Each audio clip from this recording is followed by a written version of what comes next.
October 4 – Saint Francis of Assisi.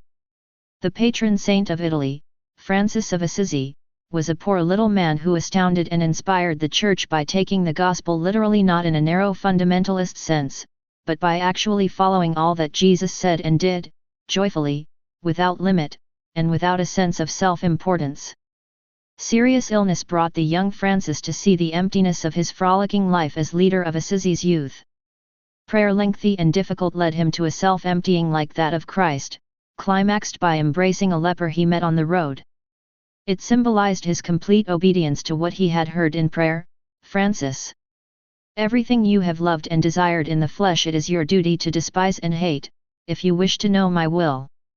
And when you have begun this, all that now seems sweet and lovely to you will become intolerable and bitter, but all that you used to avoid will turn itself to great sweetness and exceeding joy.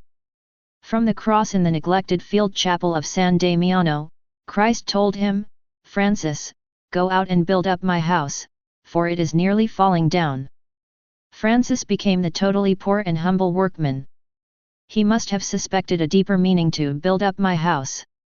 But he would have been content to be for the rest of his life the poor nothing man, actually putting brick on brick in abandoned chapels.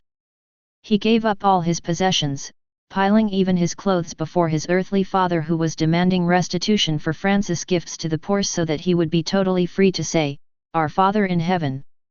He was, for a time, considered to be a religious fanatic, begging from door to door when he could not get money for his work, evoking sadness or disgust to the hearts of his former friends, ridicule from the unthinking.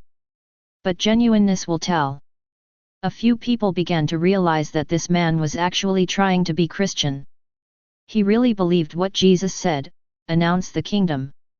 Possess no gold or silver or copper in your purses, no traveling bag, no sandals, no staff." Luke 9:1-3.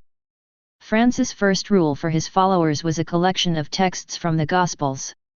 He had no intention of founding an order, but once it began he protected it and accepted all the legal structures needed to support it. His devotion and loyalty to the Church were absolute and highly exemplary at a time when various movements of reform tended to break the Church's unity. Francis was torn between a life devoted entirely to prayer and a life of active preaching of the good news. He decided in favor of the latter, but always returned to solitude when he could. He wanted to be a missionary in Syria or in Africa, but was prevented by shipwreck and illness in both cases. He did try to convert the Sultan of Egypt during the Fifth Crusade. During the last years of his relatively short life, he died at 44, Francis was half-blind and seriously ill. 2 years before his death he received the stigmata, the real and painful wounds of Christ in his hands, feet, and side. On his deathbed, Francis said over and over again the last addition to his Canticle of the Son, "Be praised, O Lord, for our sister death."